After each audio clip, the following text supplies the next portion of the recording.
అందరికీ నమస్తే.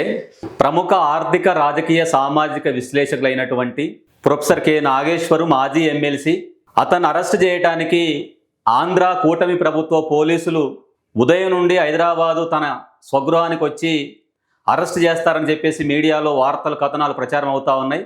Professor K నాగేశ్వర్ని arrest చేయటం అంటే రాజ్యాంగం ఇచ్చినటువంటి ప్రజాస్వామ్య భావ ప్రకటన స్వేచ్ఛను హరించడం తప్ప మరొకటి కాదు. ఇవాళ ప్రశ్నించే గొంతుకలని, ప్రజల తరపున మాట్లాడేటువంటి మేధావులని అణిసివేసేటువంటి చర్యలో భాగం తప్ప మరొకటి కాదు. ఇది ప్రొఫెసర్ కె నాగేశ్వర్ చేసినటువంటి నేరం ఏంటి? ఆయన ప్రజల తరపున గత అనేక దశాబ్దాలుగా మాట్లాడుతున్నాడు, అనేక రాజకీయ సామాజిక అంశాల పట్ల మాట్లాడుతున్నాడు, ప్రజా సమస్యలని పరిష్కారం కోసం ప్రజల సమస్యలని ప్రభుత్వాల ముందు పెడతా ఉన్నాడు. ఇటీవల కాలంలో ఒక టీవీ చర్చలో జగన్మోహన్ రెడ్డి విషయంలో ఢిల్లీ వెళ్ళి అమిత్ షాని కలిసినటువంటి సందర్భంలో పవన్ కళ్యాణ్ కానీ నాదెండ్ల మనోహర్ కానీ జగన్మోహన్ రెడ్డి అరెస్ట్ విషయంలో ఏదో మాట్లాడినట్టుగా ఒక తప్పుడు సమాచారంతో ఆయన మాట్లాడినట్టుగా టీవీ కథనాలలో వచ్చింది. దాన్ని ఆధారంగా చేసుకొని ఆయన మీద ఎక్కడికక్కడ ఆంధ్ర పోలీస్ స్టేషన్లో కేసులు పెట్టి అరెస్ట్ చేయాలని చెప్పేసి జనసేన పార్టీ కార్యకర్తలు బెదిరింపులకు పాల్పడటం, అతని మీద దూషణలకు పాల్పడటం, అతని వ్యక్తిత్వాన్ని హననం చేసే పద్ధతిలో వ్యవహరిస్తూ ఉన్నారు. దీన్ని తీవ్రంగా ఖండిస్తూ ఉన్నాం. ఇవాళ ప్రొఫెసర్ కె నాగేశ్వర్ని అరెస్ట్ చేయడం అంటే, అరెస్ట్ చేయడానికి వచ్చినా అతనికి నోటీసులు ఇచ్చినా అది తీవ్ర అన్యాయమే. ఎందుకని? భావ ప్రకటన స్వేచ్ఛను హరించేటువంటి హక్కు ఏ కూటమి ప్రభుత్వానికి కానీ ఏ పోలీసులకు కానీ లేదు. ఇవాళ రాజ్యాంగం ఇచ్చినటువంటి ప్రజాస్వామ్య హక్కులను కాలరాసేటువంటి పద్ధతిని ప్రజాస్వామికవాదులు మనందరం కూడా ఖండించాలి. ఇవాళ దేశంలో ఏం జరుగుతూ ఉంది అంటే, ప్రొఫెసర్ కె నాగేశ్వర్ గారి యొక్క అరెస్టు విషయంలో ఒక ముఖ్యమైన కోణాన్ని మనం గమనించాలి.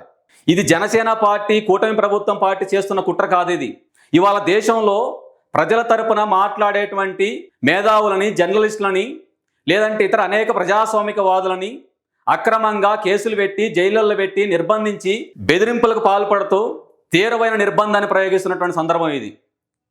ఇవాళ ప్రొఫెసర్ కె నాగేశ్వర్ని అరెస్ట్ చేస్తున్నారనేటువంటి దాని వెనకాల కూడా కేవలం కూటమి ప్రభుత్వం జనసేన పార్టీని లేదు. దీని వెనకాల బీజేపీ పార్టీ ఉండొచ్చు, లేదంటే ఈ దేశవ్యాప్తంగా ప్రజాస్వామికవాదులని, జర్నలిస్టులని, మేధావులని ఇప్పటికీ అరెస్టులు చేసి జైళ్ళల్లో పెట్టి నిర్బంధాలకు గురి చేస్తున్నటువంటి బీజేపీ ప్రభుత్వ నియంతృత్వ చర్యలు ఉండొచ్చు. దీని వెనకాల నరేంద్ర మోడీ ప్రభుత్వ కుట్రలు ఉండొచ్చు. ఎందుకని ఈ దేశంలో ఎవరు కూడా ప్రజల తరపున మాట్లాడొద్దు, పాలక పార్టీల ప్రజా వ్యతిరేక విధానాలని ప్రశ్నించొద్దు, ప్రజలకు జరుగుతున్న అన్యాయం మీద ఎవరు కూడా మాట్లాడొద్దు. మాట్లాడితే జైళ్ళల్లో పెడతాం, మాట్లాడితే కేసులు పెడతాం. మీరు ప్రజల గురించి మాట్లాడి, పాలక పార్టీల ప్రజా వ్యతిరేక విధానాల గురించి మాట్లాడి, ఆ పాలక పార్టీల గురించి మాట్లాడి మీరు ప్రజలకు ఏదైతే ఎడ్యుకేట్ చేస్తూ ఉన్నారో అప్పుడు మేము మీద కేసులు పెడతాం, జైళ్ళల్లో పెడతాం అని చెప్పేసి ఒక హెచ్చరిక చేయడానికి ఇవాళ ప్రొఫెసర్ కె నాగేశ్వర్ అరెస్ట్ చేయాలని చెప్పేసి కూటమి ప్రభుత్వం నిర్ణయించుకుంటుందా? అదే వాస్తవం అయితే తీవ్ర పరిణామాలు ఉంటాయి.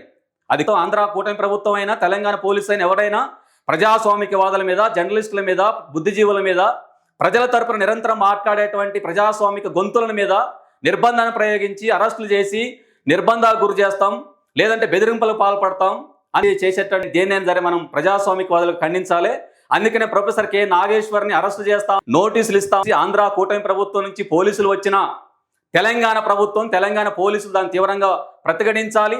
ఆంధ్ర పోలీసులు హైదరాబాద్కు వచ్చి ప్రొఫెసర్ కె నాగేశ్వర్ అనేక దశాబ్దాలుగా ప్రజల తరపున న్యాయంగా మాట్లాడుతున్నాడు. ఒక జర్నలిస్టుగా, ఒక ప్రొఫెసర్గా, సామాజిక రాజకీయ విశ్లేషకుడిగా ఉన్నాడు. అతను నిరంతరం ప్రజల తరపున మాట్లాడుతూ ఉన్నాడు. ప్రజలకు అన్యాయం జరుగుతున్న దాన్ని, పాలక పార్టీల విధానాలని ప్రజల ముందుస్తూ ఉన్నాడు. అట్లాంటి ప్రొఫెసర్ కె నాగేశ్వర్ని అరెస్ట్ చేస్తామని చెప్పేసి జరుగుతున్న కుట్రల్ని ప్రజాస్వామికవాదులుగా ప్రజలుగా అందరూ కూడా గుర్తించాలి. ఇవాళ ఈ దేశంలో నియంతృత్వం రాజ్యమేలుతా ఉంది. ప్రశ్నించిన వాళ్ళని, ఏదైతే ప్రజల తరపున మాట్లాడుతూ ఉన్నారో, ప్రజా వ్యతిరేక విధానాలను ప్రశ్నిస్తూ ఉన్నారో వాళ్ళందరినీ దేశద్రోహులుగా, జాతి వ్యతిరేకులుగా, నియంతృత్వాన్ని ప్రయోగించి అక్రమంగా కేసులు పెట్టి జైళ్ళల్లో పెట్టి ఇవాళ హతమార్చేటువంటి ప్రయత్నాలు జరుగుతా ఉన్నాయి. గతంలో అనేక మంది జర్నలిస్టులని హత్యలు చేశారు, అనేక మంది ప్రజాస్వామికవాదులను జైళ్ళలో నిర్బంధం గురి చేశారు, అనేక మందిని ప్రజల తరపున మాట్లాడుతున్నటువంటి ప్రజాస్వామిక గొంతులని అణిసివేసేటువంటి కుట్రలు జరుగుతూ ఉన్నాయి. కాబట్టి ఆ కుట్రలకు వ్యతిరేకంగా ప్రజాస్వామికవాదులు కూడా గొంతు ఇప్పాల్సినటువంటి అవసరం ఉంది. అందుకని ఇప్పటికైనా కూటమి ప్రభుత్వం ఏదైతే అరెస్ట్ చేయాలి, నోటీసులు ఇవ్వాలని చెప్పేసి అనుకున్నటువంటి చర్యను కనుక ప్రభుత్వం ఇప్పటికీ వెనక్కి తీసుకున్నట్టుగా వార్తలు వస్తూ ఉన్నాయి. ఉదయం నుంచి మధ్యాహ్నం వరకు పోలీసులు వచ్చి అరెస్టులు చేస్తారని చెప్పేసి మీడియాలో కథనాలు ప్రచారం అయినాయి. ఇప్పుడు అట్లాంటిది ఏమీ లేదని మళ్ళీ వార్తలు వస్తూ ఉన్నాయి. ఏదైనా ప్రొఫెసర్ కె నాగేశ్వర్ని అరెస్ట్ చేస్తాం, నోటీసులు ఇస్తాం కనుక ఆంధ్ర కూటమి ప్రభుత్వ పోలీసులు కనుక ప్రయత్నం చేస్తే తీవ్ర పరిణామాలు ఉంటాయి. గతంలో చంద్రబాబు నాయుడు నరేంద్ర మోడీని ఎన్ని సందర్భాల్లో అభ్యంతరకరంగా మాట్లాడలేదు? అనేక మంది రాజకీయ పార్టీ నాయకులు, ముఖ్యమంత్రులు ఉన్నటువంటి వాళ్ళు దేశాధినేతల్ని, ప్రధానమంత్రులను అనేక సందర్భాల్లో అభ్యంతరకరంగా, చాలా ఇబ్బందికరంగా మాట్లాడినటువంటి ఘటనలు ఉన్నాయి. మరి వాళ్ళందరి మీద కేసులు పెట్టలేదు, జైలులో పెట్టలేదే? ఇదే చంద్రబాబు నాయుడు అనేక సందర్భాల్లో నరేంద్ర మోడీని విమర్శించాడు, అనేక మంది రాజకీయ పార్టీలు విమర్శించాడు. ఇదే పవన్ కళ్యాణ్ అనేక సందర్భాల్లో ఇతర పార్టీల నాయకులు కూడా ఎన్ని సందర్భాల్లో విమర్శించలే?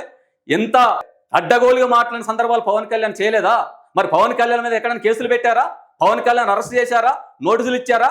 అందుకనే ప్రజాస్వామికవాదులైనటువంటి ఎవరి మీదనైనా సరే, జర్నలిస్టులైనా, మేధావులైనా, ప్రొఫెసర్లైనా, ప్రజల తరపున మాట్లాడేటువంటి మేధావులని, ప్రజాస్వామ్య హక్కుల కార్యకర్తల మీద దాడులు చేస్తాం, బెదిరింపులకు పాల్పడతాం, కేసులు పెడతాం, జైలులు నిర్బంధిస్తాం అనేటువంటి చర్యలను మానుకోకపోతే ఖచ్చితంగా పాలక పార్టీల నాయకులకు పుట్టగతులు ఉండవు, భవిష్యత్తులో తీవ్రమైన పరిణామాలు ఉంటాయి. తక్షణమే ప్రొఫెసర్ కె నాగేశ్వర్ని అరెస్ట్ చేయాలనేటువంటి ఆంధ్ర కూటమి ప్రభుత్వ నిర్ణయాన్ని ఉపసంహరించుకోకపోతే భవిష్యత్తులో తెలంగాణ నుండి ప్రజాస్వామికవాదులు, ప్రజా సంఘాల నుండి తీవ్రమైన పరిణామాలు ఉంటాయి. ఆ అరెస్ట్ నిర్ణయాన్ని కూటమి ప్రభుత్వం వెనక్కి తీసుకోవాలి, లేదంటే తీవ్ర పరిణామాలు ఉంటాయి తెలియజేస్తా ఉన్నాం.